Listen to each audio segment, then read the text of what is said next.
আমিন। হাজিরিন, বাংলাদেশের এখন অত্যন্ত দুর্যোগপূর্ণ সময়। এই সময়টাতে আল্লাহ পাক আমাদেরকে অনেক হেফাজতে রেখেছেন। আজকে আমাদের ভাই বোনেরা অনেকে মারা গিয়েছে, অনেকে মারা যাওয়ার উপক্রম, মুমূর্ষ অবস্থায় আছে। অনেকের ঘর নাই, বাড়ি নাই, বাড়ি ঘরের চিহ্ন পর্যন্ত নাই। আমরা প্রত্যেকে ওই ভাই বোনদের জন্য দোয়া করব এবং আমরা আমাদের সর্বোচ্চটা দিয়ে ইনশাল্লাহ দান করে তাদের পাশে দাঁড়াবো। আল্লাহ পাক আমাদেরকে তৌফিক দান করুন, সবাই বলি আমিন। হাজিরিন, আমরা যে একটা মানুষ, আল্লাহ পাক আমাদেরকে অনেকগুলো অঙ্গ প্রত্যঙ্গ দিয়েছেন। মাথা, চোখ, কান, নাক, হাত, পা, অনেক কিছু। এগুলোর মাঝে চোখ হচ্ছে অন্যতম উপাদান মানুষের শরীরের। আল্লাহ পাক যাকে চোখ দেন নাই সে বুঝে চোখের কি মর্ম, কত আফসোস করে, সারা জীবন আফসোসই করে। যার চোখ ছিল অন্ধ হয়ে গিয়েছে সে বুঝে চোখের কি মূল্য। হাজিরিন, আজকে এই চোখের হেফাজত এবং চোখের অপব্যবহার এই নিয়ে দু একটি কথা বলার চেষ্টা করবো ইনশাল্লাহ। চোখ এটা হচ্ছে ঘরের দরজার মতো। এই যে এটা মসজিদ, আমরা বসে আছি, প্রবেশ করতে হলে দরজা দিয়ে প্রবেশ করতে হয়। ব্যাপারটা এরকম না? ঠিক আমরা যে পাপগুলো করি এর সিংহভাগ পাপগুলো হয় চোখের মাধ্যমে শুরু হয়। প্রথম চোখ দেখে, এখান থেকে স্টার্ট হয়, এর পরবর্তীতে আস্তে আস্তে অন্য কাজ শুরু হয়। যদি আমরা আমাদের দরজা বন্ধ করে দিতে পারি, অর্থাৎ যদি আমরা চোখের হেফাজতটা ঠিকমতো করতে পারি, দেখবেন যে অনেক আমল আমার কাছে অনেক সহজ হয়ে যাবে, একদম পানির মতো সহজ হয়ে যাবে। আমি আমল করে আমার অন্তরে মাঝে এক ইমানের তৃপ্তি পাবো, যেই তৃপ্তি কোনো টাকা পয়সা দিয়া, ডলার দিয়ে কেনা যাবে না। এটা এমন এক তৃপ্তি। হাজিরিন, আল্লাহর হাবিব রাসূল আরবি সাল্লাল্লাহু আলাইহি ওয়াসাল্লাম ইরশাদ করেন, গাদ্দু আবসারাকুম ওয়া কুফফু আইদিয়াকুম ওয়াহফাজু ফুরুজাকুম। আল্লাহ পাক আদেশ করতেছেন, আল্লাহ রাসূলের প্রত্যেকটা আদেশ, যে গাদ্দু আবসারাকুম, হে আমার উম্মতেরা, তোমরা তোমাদের চোখকে অবনমিত করো, চোখের দৃষ্টিকে তোমরা কন্ট্রোলে রাখো। ওয়াকুফু আইদিয়াকুম, এবং তোমরা তোমাদের হস্তদ্বয়কে, হাতকে অপরকে জুলুম করা থেকে বিরত রাখো। ওয়াহফাজু ফুরুজাকুম, এবং তোমরা তোমাদের লজ্জাস্থানকে, বিশেষ অঙ্গগুলোকে হেফাজত রাখো। এটা কিন্তু আল্লাহর হাবিবের আদেশ। দেখেন, এই হাদিসে আল্লাহর হাবিব আমাদেরকে আদেশ করছেন। আদেশ করার শুরুতেই কিন্তু প্রথম লজ্জাস্থান বা হাতের কথা বলেন নাই, প্রথম বলছেন চোখের কথা। কেন? এটা খুব গুরুত্বপূর্ণ। পবিত্র কালামে হাকিমে আল্লাহ পাক নামাজের আদেশ করেছেন, রোজার আদেশ করেছেন, হজের আদেশ করেছেন, অনেক বিষয়ের আদেশ করেছেন। সাধারণত ওগুলো আল্লাহ পাক একটা শব্দে আদেশ করেছেন। এক শব্দ আল্লাহ পাক নারীকেও বুঝিয়েছেন, পুরুষকেও বুঝিয়েছেন। যেমন ও আতুজ জাকাতা, জাকাত দাও, এখানে নারীও আছে, মহিলা আবার পুরুষও আছে। কিন্তু এই যে চোখের যে একটা ব্যাপার, এই চোখের কথা আল্লাহ পাক বর্ণনা করতে গিয়ে আল্লাহ পাক নারীদেরকে আলাদা শব্দ ব্যবহার করেছেন নারীর ব্যাপারে, এবং পুরুষের ব্যাপারেও আল্লাহ পাক আলাদা শব্দ ব্যবহার করেছেন। অর্থাৎ এক শব্দ দুটাকে বর্ণনা করেন নাই। কেন করেন নাই? এটার অত্যধিক গুরুত্ব, এই গুরুত্বকে আমাদের কাছে বোঝানোর জন্য। হাজিরিন, যদি আমরা আমাদের চোখকে হেফাজত করতে পারি, দেখেন আল্লাহর হাবিব কি বলতেছেন। قال رسول الله صلى الله عليه وسلم, আল্লাহর হাবিব রাসূল আরবি সাল্লাল্লাহু আলাইহি সাল্লাম ইরশাদ করতেছেন, আন নাজরাতু সাহমুন মাসমুমুন মিন সিহামিশ শাইতান।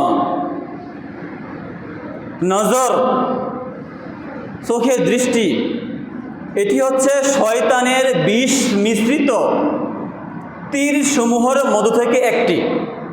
বলি নাউজুবিল্লাহ। ফামান তারাকা মাখাফাতি, যেই ব্যক্তি আমি আল্লাহ পাকের ভয়ে তার চোখকে হেফাজত রাখবে, চোখকে খারাপ জিনিস দেখা থেকে, আল্লাহ পাকে হারাম বস্তু দেখা থেকে বিরত রাখবে, আকাবতুহু আলাইহা ঈমানান, আমি আল্লাহ পাক ওই ব্যক্তিকে এমন এক ঈমান দান করব, ইয়াজিদু তু'মাহু ফি কলবি, যেই ঈমানের স্বাদ, যেই ঈমানের মিষ্টতা ওই ব্যক্তি তার অন্তর অনুভব করবে। হাজিরিন, আমরা নামাজ পড়ি, স্বাদ পাই না, রোজা রাখি, স্বাদ পাই না, আমলের মজা পাই না। কেন পাই না? আমরা আমাদের চক্ষুকে হেফাজত করতে পারি না। এই যে হাদিসটা বলা, এটা কিন্তু হাদিসে কুদসি, আল্লাহ পাক বলতেছে রাসূলের মাধ্যমে।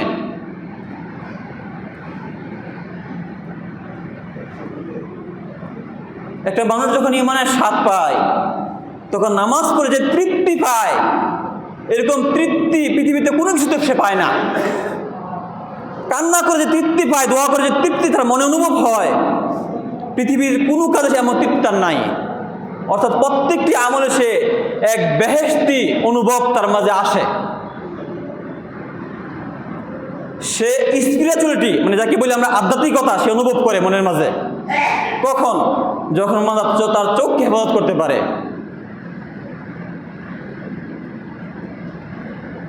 হাজিরিন, অনেক সময় আমরা হাঁটতে হাঁটি না, মনে করি আমরা চা স্টলে বসে আছি, অথবা রাস্তার মোড়ে কোনো এক জায়গায় দাঁড়িয়ে আছি, তো হঠাৎ করে তাকালাম অন্য দিকে, সামনে এক মহিলা পড়ে গেল। এই যে তাকালাম, আমার কোনো ইচ্ছা ছিল না, আমি জানি না সেখানে মহিলা আছে কি নাই, আমি এমনিতে তাকাইছি। এই যে প্রথম যে তাকালাম, সাথে সাথে আমার চোখকে সেখান থেকে ফিরে নিয়ে আসতে হবে। এই প্রথমটা মাফ করে দেবে আল্লাহ পাক। এরপরে যদি আমি আবারও তাকাই, চোখে ভালো লাগছে, আবার দেখি, এটার জন্য গুনাহ হবে। এটা শয়তানের পক্ষ থেকে। একদিন এই কথাটাই হযরত আলী, আল্লাহ রাসূলের জামাতা, উনি প্রশ্ন করছে রাসূলকে, রাসূলুল্লাহ, যদি কখনো এমন হয় যে হঠাৎ করে আমার অনিচ্ছা সত্ত্বেও কোনো বেগানা নারীর দিকে আমার দৃষ্টি পড়ে গেল, তখন আমি কি করব? আল্লাহর হাবিব বলতেছেন, ইয়া আলিয়ু লা তুতবি'ন নাজরাতান নাজরা, হে আলী, তুমি এক দৃষ্টি দেওয়ার পরে দ্বিতীয়বার আবার দৃষ্টি দিবে না, ওদিকে তাকাবে না। কেন? ফাইন্না লাকাল উলা, তুমি যে প্রথমবার তাকাইছো এটা তোমার জন্য ক্ষমার যোগ্য, কারণ তোমার ইচ্ছা ছিল না, এটা অনিচ্ছা সত্ত্বে হয়ে গিয়েছে। ওয়ালাইসাত লাকাল আখিরা, এবং তুমি দ্বিতীয়বার যে আবার তাকাও সেখানে, এটা কিন্তু আর অনিচ্ছা সত্ত্বে হয় নাই, তোমার ইচ্ছার কারণে হয়েছে। এটা শয়তানের পক্ষ থেকে। যদি তুমি আবার তাকাও, আল্লাহ পাক তোমাকে পাকড়াও করবেন, ধরবেন, শাস্তি দিবেন। খেয়াল করছেন? আমরা অনেক সময় বসে থাকি, আমাদের সমাজ আমরা এমন হয়ে গিয়েছি, সমাজে বসে আমরা বিভিন্ন মেয়েদের কথা আলোচনা করি। একটা মেয়ে আসছে, আমরা তাকাই থাকি, মনে হয় চোখ দিয়ে আমি খেয়ে ফেলবো, এরকম মনে হয়। আমাদের অবস্থা এরকম হয়ে গিয়েছে যে মনে হয় চোখ দিয়ে আমি তাকে দর্শন করতেছি। আমাদের অবস্থা এরকম হয়ে গিয়েছে। হাজিরিন, আপনাদের পায়ে ধরে অনুরোধ করতেছি, আমরা সকলেই এগুলো পরিত্যাগ করব। যে পরিত্যাগ না করি আমরা আমাদের ইমানের স্বাদ পাবো না। কারণ যদি এরকম হয় যে আমি তাকাইছি একবার তাকাই 3.5 সেকেন্ড, 3.5 মিনিট, তাহলে কি বলেন? আল্লাহ পাকে মনের খবর জানেন না বলেন? আমি ইচ্ছে করে তাকাইছি একবার, অনেক সময় তাকিয়ে আছি, আল্লাহ পাকে তোমার মনের খবর জানেন। ইন্নাল্লাহা আলিমুম বিজাতিস সুদূর, আল্লাহ পাক সদরের খবর, অন্তরের খবর জানেন। আমি কি করতেছি না করতেছি, তাকান যাবে না। আমরা আমাদের চক্ষু হেফাজত করি, আল্লাহ পাক আমাদেরকে এমন ঈমান দিবেন এবং প্রত্যেকটা আমলে আমরা এমন স্বাদ অনুভব করব যে স্বাদ পৃথিবীর কোন স্বাদের সাথে মিলবে না। তখন দুনিয়াকে আমার কাছে দুনিয়া মনে হবে না, মনে হবে একটা জঞ্জাল ঝামেলা মনে হবে দুনিয়াকে। আখিরাতটাই আমার কাছে বেশি সুন্দর মনে হবে, বেশি প্রাধান্য দিব যদি আমরা চোখ হেফাজত করতে পারি। চোখের কারণে আমরা কিন্তু গুনাহ করি, অনেক গুনাহ করি। হাজিরিন, আমরা চোখ দ্বারা জিনা করি, আমরা কান দ্বারা জিনা করি, আমাদের মুখ দ্বারা আমরা জিনা করি, আমাদের হাত দ্বারা আমরা জিনা করি, আমাদের পা দ্বারা আমরা জিনা করি। বলতে পারি এটা কি আপনার নিজের কথা? না, আমার নিজের কথা আমি বলি নাই, হাদিসে আসছে এই কথাগুলো। মুসলিম শরীফ হাদিস আসছে, আল্লাহ হাবিব বলতেছেন, এই যে আমাদের চোখ, এটা কার ব্যবহার হয়? আইনাইন, দুই চোখ। ফলে আইনাইনে জিনাহুমান নাজরু, চোখের জিনা হচ্ছে তাকানো। অল উজুনানে কান, অল উজুনানে জিনাহুমান ইস্তিমাউ, কানের জিনা হচ্ছে শ্রবণ করা, শোনা। অল লিসানু জিনাহুল কালাম, এবং মুখের জিনা হচ্ছে কথাবার্তা বলা। অল ইয়াদু জিনাহাল বাতসু, হাতের জিনা হচ্ছে স্পর্শ করা, ধরা। ওর রিজলু পা, ওর রিজলু জিনাহাল খুতা, আর পায়ের জিনা হচ্ছে হেঁটে হেঁটে যাওয়া। ওয়াল কলবু ইহাওয়া তামান্না, কলব করে কি? যখন আমরা দেখি এগুলো, শুনি, কথাবার্তা বলি, পায়ে এগিয়ে যায়, তখন কলব সেটাকে লালন পালন করে, ইচ্ছা পোষণ করে। ওয়ায়ুসাদ্দিকু যালিকাল ফারজু আও ইউকাযযিবুহু, এরপরে আমাদের লজ্জাস্থান সেটাকে হয় বাস্তবায়ন করে অথবা সেটাকে ফেলে দেয়, মিথ্যা প্রতিপন্ন করে। তো খেয়াল করেন, আমি একটা মেয়ের সাথে কথাবার্তা বলতেছি মনে করেন, তার সাথে ইসলাম আমাকে অনুমতি দেয় না কথাবার্তা বলার, সে মাহরাম না। এই যে কথা বলতেছি, দেখতেছি, চোখের জিনা হইতেছে, কথা বলতেছি, মুখের জিনা হইতেছে। যদি আমি স্পর্শ করি, আমার হাতে জিনা হবে, এবং তার সাথে যদি কথা বলার জন্য আমি এগিয়ে যাই, আমার পায়ের জিনা হবে। এখন এই জিনাটা খুব সহজ হয়ে গিয়েছে। কিয়ামতের আলামত হচ্ছে যে শেষ জমানায় জিনাটা পানির মতো সহজ হয়ে যাবে, বিবাহ কঠিন হয়ে যাবে। হাজিরিন, জিনা করার জন্য এখন কোনো পর মহিলার বাড়িতে যাওয়া লাগে না। আমাদের যে মোবাইল আছে, আমার মোবাইলে জিনা করতে পারি। রাত্রেবেলা মনে করেন আমরা কেউ ঘুমাই আছি, কাঁথার নিচে শুয়ে আমি কথাবার্তা বলতেছি ভিডিও কলে, হোয়াটসঅ্যাপে, ইমুতে, মেসেঞ্জারে, আর অনেক ব্যবস্থা আছে, দেখে দেখে কথা বলতেছি। দুনিয়ার কেউ জানতেছে না আমাকে জিনা হইতেছে। খেয়াল করছেন? আমরা যারা অভিভাবক আছি, অভিভাবক দুরূদ পড়ি আমরা সাল্লাল্লাহু আলাইহি ওয়াসাল্লাম।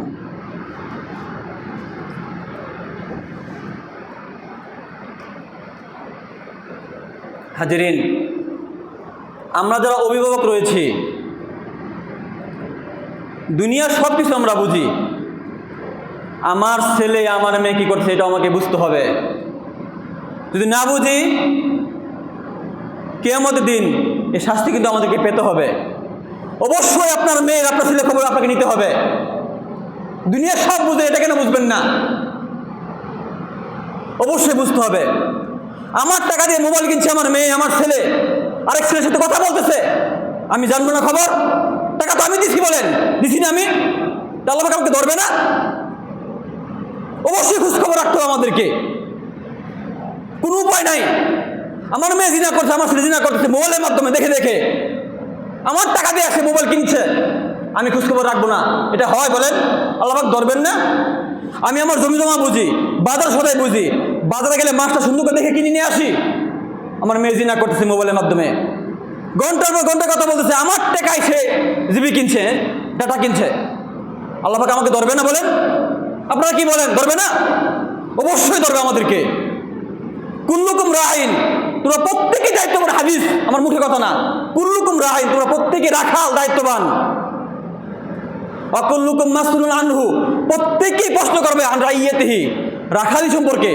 আজকে আমি গরু নিয়ে গেলাম আমার চর বন্ধে, আমার গরু আমার ছাগল অপরে খেয়ে ফেলবে, গরুকে মারা হবে না, গরুকে প্রহার করা হবে না, আমাকে জিজ্ঞাসা করা হবে, ও ভাই আপনার গরু খেত খাইলো কেন অপরের? কি বলেন? গরুকে জিজ্ঞাসা করবে কেউ? আমাকে জিজ্ঞাসা করবে। আমার টাকা দিয়ে আমার ছেলেকে আমি মোবাইল কিনে দিয়েছি, আমার মেয়েকে মোবাইল কিনে দিয়েছি, আমার টাকার দিয়ে সে মোবাইল কিনে দিয়ে ডাটা দিয়ে সে ঘন্টার পর ঘন্টা কথা বলতেছে অন্য ছেলের সাথে, মেয়ের সাথে। আমি কেন খোঁজখবর রাখবো না? আমি বাবা না? সে আমার খাবার খায় বড় হইতেছে না? কি বলেন? সে আমার কাপড় কিনে পড়তেছে না? তার সমস্ত কিছু আমি বহন করতেছি, এটা কেন দেখবো না আমি? অবশ্যই আমাকে দেখতে হবে। আর আপনাদের কাছে আমার জোর হাত জোর অনুরোধ, আপনাদের পায়ে করে বলতেছি, আল্লাহর হস্তে ছেলে মেয়ের বয়স হলে বিবাহ করে দিবেন, ছেলে মেয়ের বয়স হলে বিবাহ করে দিবেন, এটা আপনার দায়িত্ব। একটা মেয়ে কিন্তু হাতি না যে তার কয়েক খাসা পরিমাণ খাবার লাগে, এরকম না। যে তার কয়েক বস্তা খাবার লাগে, একটা মেয়ে কিন্তু এরকম না, অল্প খাবার লাগে ভাই। আমাদের ক্ষুধা লাগলে আমরা খাবার খাই না বলেন? খাই কি না? আমরা কিন্তু খাবার খাই। ওরকম কিন্তু মানুষের জৈবিক চাহিদা আছে, বয়স হলে চাহিদা কিন্তু সৃষ্টি হয়। তখন কিন্তু একটা ছেলের বা একটা মেয়ের প্রয়োজন পড়ে, মনে চাহিদা জাগে, তখন যদি না পায় সে কিন্তু জিনার পথকে বেছে নেয়। সে কি করে? জিনার পথকে বেছে নেয়। আর আমাদের সমাজ জিনাকে পারমিট করে, বিবাহকে সহজে পারমিট করে না। তারা বিবাহকে আমরা এমন কঠিন বানাই, চাকরিজীবী খুঁজি, ঘর বাড়ি খুঁজি, অনেক কিছু খুঁজি। ছোট্ট জীবনে মেয়ে কোনো কেন খুঁজবেন ভাই? ঘরের মধ্যে কি শান্তি আছে বলেন? চাকরিতে শান্তি আছে? আমি একটা আমার কথাটা বলি, আপনার মাইন্ড করেন না, আমি বোঝানোর জন্য বলছি আপনাদেরকে। আমি বিবাহ করার আগে আমার শ্বশুর এই বাজারে আসছে, আমাকে বলছে পরে, ছেলে কেমন জানতে আসছে, আপনাদের বোঝানোর জন্য বলতেছি আমি। জানতে আসছে তো মানুষে বলছে ছেলে ভালো, বিবাহ দিতে পারেন। আরে বাবা ভালো মানুষ, খারাপ না, বিবাহ চলে, নিশ্চিত বিবাহ দিতে পারেন। কেউ একজন বলতেছে, আচ্ছা আপনি কি ওই ছেলের গড় দেখছেন? নাম কথা বলতেছে, ওই ছেলের গড় দেখছেন? সে বলতেছে না, গড় দেখি না, আমি দেখতে যাব। ওই লোক বলতেছে যে ভাই যদি আপনার ছেলে পছন্দ হয়ে থাকে তাহলে আপনি গড় দেখেন না কেন? সে এখন গড় করে নাই, মাটির গড়, বাঙ্গা দুগার গড়, গড় দেখলে আপনার পছন্দ হইবে না। আমার শ্বশুর ওইখান থেকে ফেরত চলে গেছে, 10 জনে ভালো বলছে, অবশ্যই ভালো, সেই গড় ছাড়াই আমাকে বিবাহ দিয়ে দিছে। তখন চাকরি করতে আমি সাধারণ শিক্ষক ছিলাম, আজকে আমি কলেজের শিক্ষক, প্রফেসর, লেকচারার। আল্লাহ পাক আমাকে সমান বাড়া দেয় না বলেন? এই জন্য গড় খুঁজবেন না, বড় চাকরি খুঁজবেন না, দেওয়ার মালিক আল্লাহ, রিজিকের মালিক আল্লাহ। একটা মেয়ে হাতি না যেটা অনেক খাবার লাগবে, ছেলেকে ঠিক সময় বিবাহ করাই দিবেন, মেয়েকে ঠিক সময় বিবাহ দিয়ে দেবেন। যদি সে জিনা করে পাপ কিন্তু আপনি পাবেন। হাজিরিন শুনেন, একটা কঠিন হাদিস, হাদিসে বলা হয়েছে 4 জন জান্নাতি পুরুষকে একজন জিনাকারী মহিলা নিয়ে আসবেন, জান্নাত থেকে বার করে নিয়ে আসে জাহান্নামে ঢোকাই দিবেন। চিন্তা করছেন কথাটা? কে কে শুনেন? স্বামী, জিনাকারী স্ত্রী বলবে আমি জিনা করছি, তুমি আমাকে দিন শিক্ষা দেও নাই। ছেলে বলবে আমি জিনা করছি, তুমি আমার ছেলে ছিল, আমাকে তুমি দিন শিক্ষা দেও নাই। তারপরে হচ্ছে বাবা, বাবাকে বলবে বাবা আমি জিনা করছি, আমি জানতাম না, তুমি আমাকে দিন শিক্ষা দেও নাই। কয়টা হইল? 3টা। স্বামী, ছেলে, পুত্র। আরেকটা কি? আরেকটা আছে, মনে নেই, মনে আসতেছে না এই মুহূর্তে। জি না না, ছেলে, স্বামী, বাবা, স্বামী, যাক মনে নাই। অর্থাৎ আমরা কি শুনলাম? একজন জিনাকারী মহিলা, সে 4 জন বেহেশতি পুরুষকে সিদ্ধান্ত হয়ে গেছে বেহেশতে যাবে, তখন সেখান থেকে বাহির করে নিয়ে আসা জাহান্নামে প্রবেশ করে দিবে।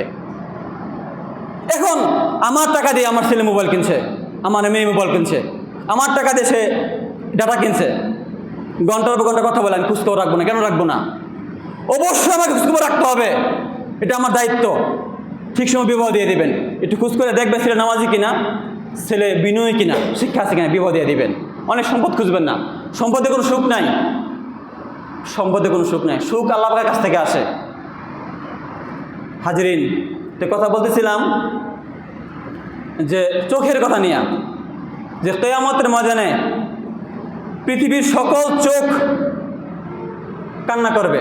হাদিসে আসছে যে ক্বালা রাসূলুল্লাহ সাল্লাল্লাহু আলাইহি ওয়াসাল্লাম কুল্লু আইনিন বাকিয়াতুন ইয়াওমাল কিয়ামা, কিয়ামতের ময়দানে সকল চোখ কান্নাকাটি করবে, আফসোস করবে, পানি জড়াবে। তবে 3 প্রকার চোখ ওই দিন কান্না করবে না। ইল্লা আইনুন গাদ্দাত আন মাহারিমিল্লাহ, ওই চোখ ওই দিন কান্নাকাটি করবে না যেই চোখ আল্লাহ পাকের নিষিদ্ধ বস্তু থেকে চোখকে হেফাজত রাখছে, চোখকে দূরে রাখছে, ওই চোখ কান্নাকাটি করবে না।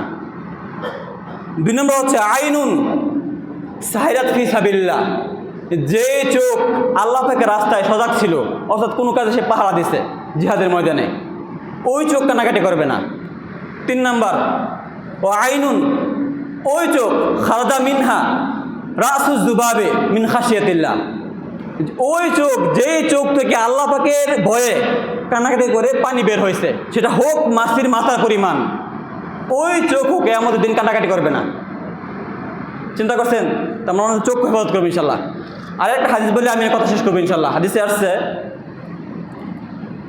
লানাল্লাহু নাজিরা ওয়াল মানজুরা ইলাইহি, আল্লাহ পাক মনে করেন এদিকে একটা মেয়ে, সে হাঁটিয়া যাইতেছে, এখন কেউ একজন তাকায় দেখতেছে, যে দেখতেছে এবং যাকে দেখছে, খেয়াল করে শুনবেন যে আর নাজিরা ওয়াল মানজুরা ইলাইহি, যে দেখছে এবং যাকে দেখতেছে উভয় কি আল্লাহ পাক অভিসম্বাদ দেন, অভিশাপ দেন। আচ্ছা বলেন, আল্লাহ পাক যদি কাউকে অভিশাপ দেয়, তার বাঁচার কোনো জায়গা আছে? বলেন, জায়গা আছে? পলানোর কোনো জায়গা আছে? বলেন, পলানোর কোনো জায়গা থাকবে না। এখন মনে করে আমার মেয়ে, আমি জামা কাপড় কিনে দিচ্ছি, এমন উন্না পরিধান করে যে তার বুক দেখা যায়, বুক কতটুকু উঁচা আমি কিন্তু খোলাখুলি বলতেছি, যে বুকের উঁচাটা কতটুকু সরাসরি বোঝা যায়। আমার টাকা দেখুন উন্না কিনছে, কেন ভাই আপনি এমন উন্না কেন কিনে দিবেন? উন্না কি অন্য উন্না কি নাই? সুতি কাপড় উন্না কি বাজারে পাওয়া যায় না?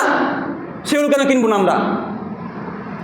আমার মেয়ে, আমার স্ত্রী আমার টাকা দিয়ে এমন কাপড় পরিধান করতেছে, তার শরীর দেখা যায়, আমি চোখ দিয়ে জিনা করতেছি, দেখতেছি আমি, কেন এটা কেন হবে?